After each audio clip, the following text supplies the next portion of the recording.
Pour qu'un ordinateur puisse se connecter à un réseau, il a besoin d'une adresse IP, d'un masque de sous-réseau et d'un serveur DNS.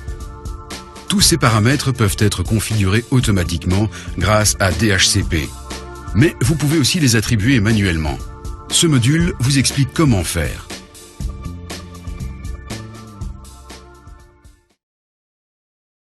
Les données de configuration sont essentielles au fonctionnement de votre réseau. Le créateur d'un réseau local, ou LAN, doit sur chaque ordinateur configurer les paramètres TCP/IP, comme l'adresse IP, le masque de sous-réseau et les données relatives au serveur DNS. Toutes ces données, vous pouvez les configurer manuellement. Mais avant de commencer, il vaut mieux dresser une liste des composants que vous allez ajouter à votre réseau par la suite.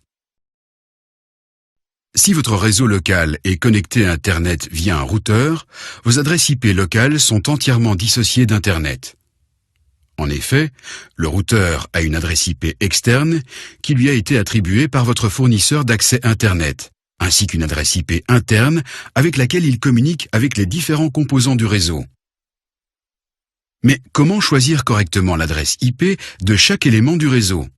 Pour les adresses IP locales dans un petit réseau interne, plusieurs combinaisons de nombres ont été réservées et mises à la disposition de tous. Par exemple, 192.168 suivi de deux nombres inférieurs à 255 est une combinaison fort utilisée dans les petits réseaux. Le troisième nombre de l'adresse IP est choisi par vos soins et reste le même pour tous les éléments de ce réseau. On dit alors que les composants qui ont la même combinaison de nombres appartiennent au même sous-réseau. Cela dit, tous les périphériques connectés à ce sous-réseau doivent recevoir une adresse IP unique sous peine de provoquer des conflits de communication. C'est donc le quatrième et dernier nombre qui permet de distinguer les différents composants du réseau. Vous pouvez ainsi donner aux différents ordinateurs les adresses IP locales suivantes: 192.168.1.2, 192.168.1.3 et 192.168.1.4. L'adresse locale d'un routeur est souvent 192.168.1.1, mais vous pouvez en choisir une autre, en faisant toutefois attention de suivre la même combinaison de nombres, à savoir 192.168.1.x dans notre exemple. Voici comment configurer une adresse IP. Allez dans le panneau de configuration, choisissez Connexion réseau et recherchez votre LAN dans la liste. Cliquez dessus avec le bouton droit de la souris et choisissez Propriétés. Dans l'onglet Général, sélectionnez Protocole Internet TCP/IP et cliquez sur Propriétés. Vous pouvez maintenant introduire l'adresse IP de votre choix.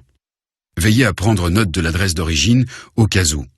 Comme ça, pas de souci si vos nouveaux paramètres ne fonctionnent pas du premier coup. Il vous reste encore à compléter le masque de sous-réseau et l'adresse du serveur DNS. Le masque de sous-réseau détermine le nombre d'adresses IP que vous pourrez utiliser dans votre sous-réseau.